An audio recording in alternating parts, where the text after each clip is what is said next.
ಧರ್ಮಸ್ಥಳವು ಕರ್ನಾಟಕದ ದಕ್ಷಿಣ ಕನ್ನಡದ ಬೆಳ್ತಂಗಡಿಯಲ್ಲಿದೆ.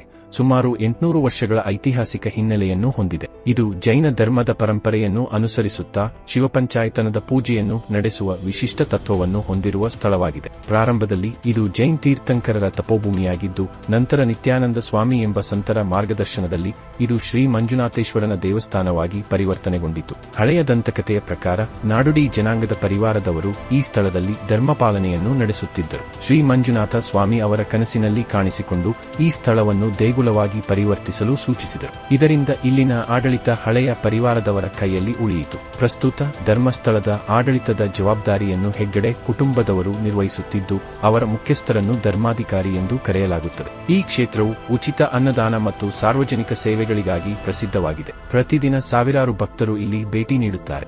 ಧರ್ಮ, ದಯೆ ಮತ್ತು ಸೇವೆಯ ಸಂಕೇತವಾದ ಧರ್ಮಸ್ಥಳವು ಸಾಮಾಜಿಕ ಸೇವೆ ಹಾಗೂ ಧಾರ್ಮಿಕ ಸೌಹಾರ್ದ